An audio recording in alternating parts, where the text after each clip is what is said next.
Mesdames et messieurs, bonjour et bienvenue à cette nouvelle édition de Midi au Caire pour ce dimanche, le 14 août 2022. On commence notre sélection tout de suite avec cette information. Le président de la République, Abdel Fattah el-Sisi, a exprimé sa forte désolation suite à l'accident qui s'est déclaré cet après-midi dans l'église de Abou Sefin, dans la banlieue de Mbaba, au gouvernorat de Giza. Sur son compte sur Facebook, le président a affirmé qu'il suivait de près l'évolution de la situation.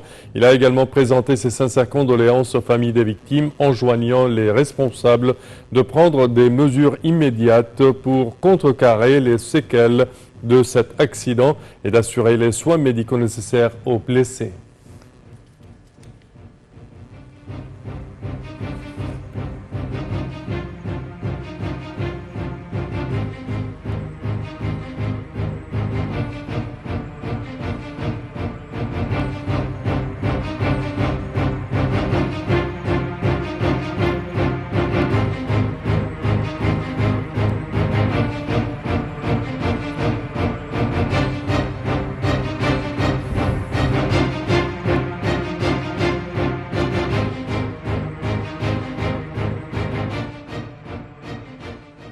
Et le président Abdel Fattah el-Sisi a appelé le Conseil des députés à se réunir pour discuter du remaniement d'un nombre de portefeuilles ministériels dont il a été convenu de modifier après consultation avec le Premier ministre, Dr Moustapha Madbouli. Ce remaniement ministériel vise à développer la performance du gouvernement dans certains dossiers importants au niveau interne et externe qui contribuent à protéger les intérêts et les capacités de l'État et qui affectent directement les services fournis aux citoyens égyptiens. Le chef de l'État a remercié toutes les dames et les messieurs ministres qui ont accompli leur mission en souhaitant succès à ceux qui sont chargés de les remplacer.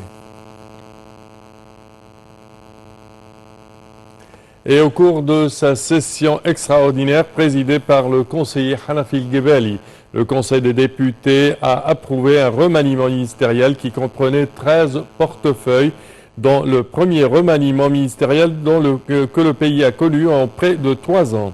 La Chambre des représentants s'était réunie à l'invitation du président de la République, Abdel Fattah el-Sisi, pour discuter de la modification d'un nombre de portefeuilles ministériels.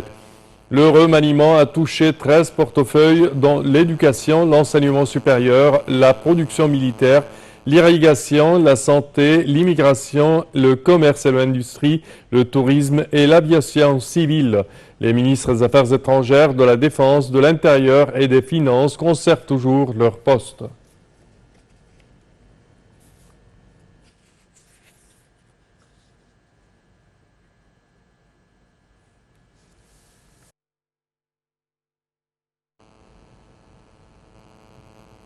Et pour plus d'explications sur ce sujet, mesdames et messieurs, nous avons le plaisir d'accueillir au bout du fil Dr Nesrine Choukri, qui est journaliste au Progrès égyptien. Bonjour, Dr Nesrine. Bonjour. Alors, ce remaniement ministériel, comment le voyez-vous, surtout avec un temps de crise mondiale économique de part et d'autre? Comment voyez-vous ce maniement actuellement? Alors d'abord, il faudrait souligner que il faut remercier tous les responsables qui ont quand même travaillé durant la dernière période, parce que depuis 2019, la majorité des membres du gouvernement avaient été nommés en 2019, et depuis 2019, la situation mondiale, et non pas seulement locale, mais mondiale, était très difficile, étant donné que l'Égypte fait partie du monde, donc il y a eu des répercussions qui se sont ressenties sur le plan local, notamment politique, économique et sociale. Oui. Alors évidemment, puisque nous sommes face à une crise qui va crescendo, qui n'a pas l'intention de prendre du recul pour le moment, il faut bien sûr effectuer constamment des évaluations de la situation pour véritablement mettre en place des plans qui permettent en quelque sorte de réduire les effets de cette crise sur le plan économique et le plan, je dirais, local. Et par conséquent, la décision a été prise de établir quelques remaniements ministériels. Je parle d'un remaniement ministériel quand même partiel, puisqu'on parle de 13 portefeuilles qui ont connu un changement, des portefeuilles aussi très importants. C'est clair que à travers ce remaniement moment-là, l'État a décidé de donner, je dirais, un grand intérêt à certains dossiers, comme le dossier de la santé, le dossier de l'économie, et aussi le dossier de l'éducation dans la période qui vient. Et donc, je crois que l'objectif est véritablement de réaliser autant que possible les intérêts des Égyptiens, d'autant plus que, comme on le répète tout le temps, la situation sur l'échelle mondiale n'est pas facile et qu'il y a véritablement du pain sur la planche, des défis, des challenges auxquels il faut faire face avec peut-être des solutions beaucoup plus innovantes et beaucoup plus de courage. Oui, quelques ministères ont été ou sont le plus parlés, par exemple le ministère de l'Enseignement. Comment voyez-vous le remaniement? Alors, je vois que quand même, Dr Tarek Shawqi, malgré bien sûr les critiques qui lui avaient été adressées durant la période où il a travaillé, a effectué un très grand travail, un travail très important, parce que il a essayé de changer la mentalité de toute la société à l'égard des études. Les études, c'est pas seulement pour avoir des notes, c'est pas une compétition pour avoir la note finale, une culture qui s'est imposée au cours des dernières années et qui est totalement incorrecte. Ces personnes qui ont fait des études de pédagogie, on sait que ce n'est pas correct. Et moi-même, étant donné que j'ai fait des études de pédagogie, je sais que la note finale ou des notes, je dirais, énormes, c'est vraiment la preuve qu'il y a quelque chose qui ne va pas. Et donc, il a essayé de se battre contre cette philosophie très populaire qui était incorrecte.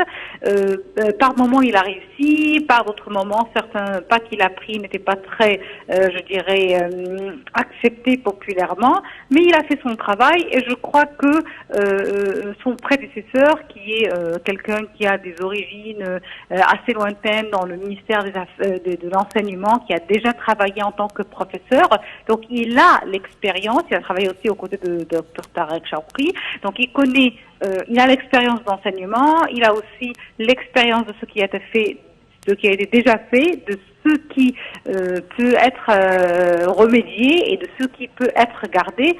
Et je crois que cela va être une preuve d'une bonne continuité. Parfait, Dr Nasrine Choukri, nous tenons à vous remercier. Je répète que vous êtes journaliste au Progrès égyptien. Merci à vous. Et nous enchaînons, chers téléspectateurs, avec cette information. Le Premier ministre, Dr Moustapha Madbouli, a affirmé faire continuellement le suivi des mesures qui ont été prises jusqu'à présent pour mettre en œuvre le paquet de protection sociale ordonné par le président de la République, Abdel Fattah al-Sisi. Il s'agit de l'inclusion de plus de 900 000 nouvelles familles au programme d'aide en espèces Takaful wa Karama ou Solidarité et Dignité. Et pour plus de détails, voici un compte rendu.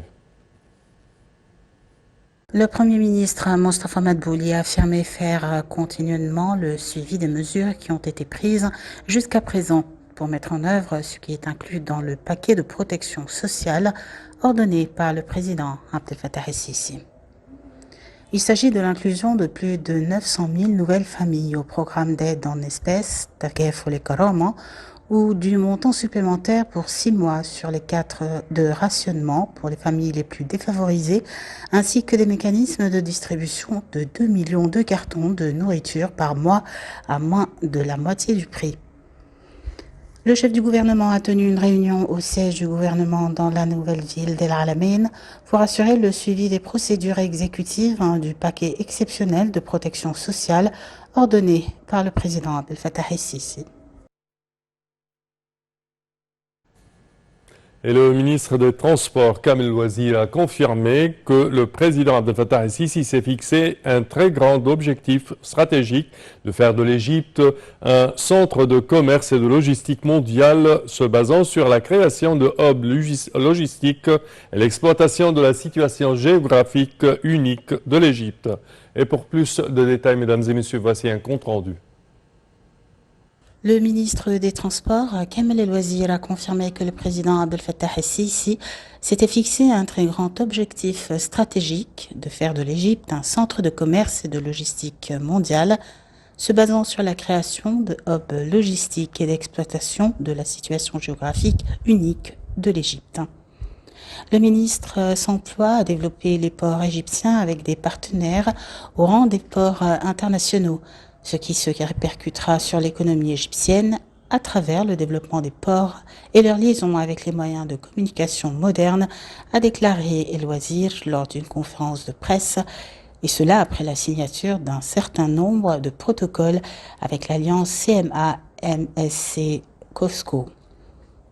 Il a souligné qu'il était nécessaire d'exploiter les sites uniques des ports égyptiens après leur développement, en plus de la liaison entre ces ports par des moyens de communication modernes et rapides. Et le ministère de l'Intérieur a intensifié cette semaine ses campagnes de sécurité à travers la République dans le cadre de ses efforts pour lutter contre toutes sortes de crimes et contrecarrer les activités illégales et traquer les hors-la-loi qui menacent l'économie nationale du pays. Les opérations de sécurité ont visé cette semaine les crimes liés aux fonds publics, au trafic de drogue ainsi qu'au secteur de l'électricité, des antiquités et des impôts.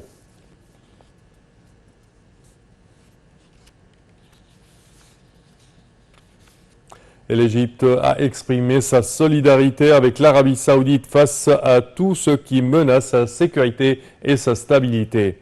Dans un communiqué, le ministère égyptien des Affaires étrangères a affirmé la position de l'Égypte aux côtés du royaume saoudien dans la lutte contre toutes les formes de terrorisme, de violence et d'extrémisme. Dans le communiqué, l'Égypte a réitéré son soutien aux mesures prises par l'Arabie saoudite pour préserver la sécurité et la sûreté de tous les citoyens et résidents du royaume, louant la vigilance des autorités saoudiennes et leur capacité à traiter l'un des éléments nécessaires à la sécurité. L'Égypte a également souhaité un prompt rétablissement aux blessés.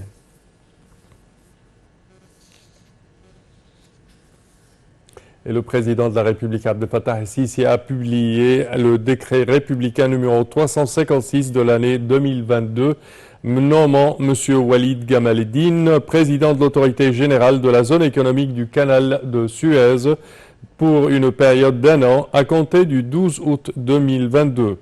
Notons que M. Walid Gamal-Eddine a été directeur exécutif de l'autorité économique du canal de Suez à partir du janvier 2020, puis vice-président de l'autorité des affaires d'investissement et de promotion par un décret présidentiel publié en mai 2022.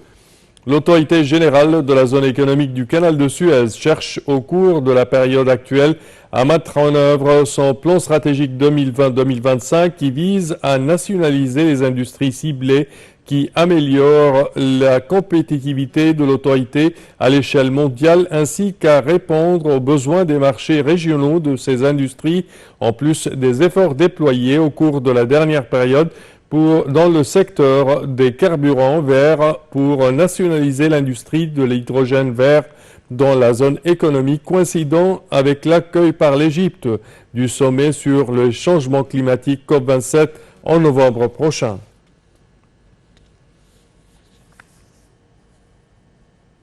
Et les revenus du canal de Suez réalisent un nouveau record depuis le début de l'année 2022 en cours malgré les répercussions du conflit entre la Russie et l'Ukraine.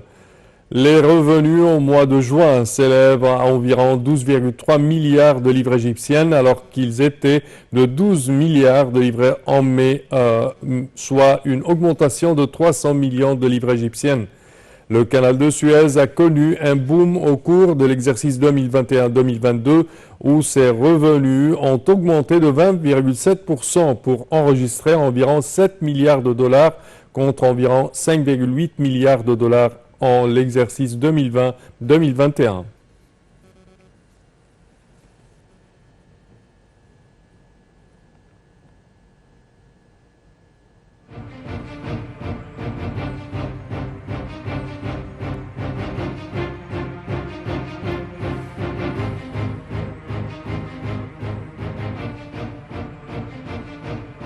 Et ceci conclut, chers téléspectateurs, notre édition d'aujourd'hui de Midi au Caire. Je vous remercie de votre attention et je vous donne demain rendez-vous à la même heure. Au revoir.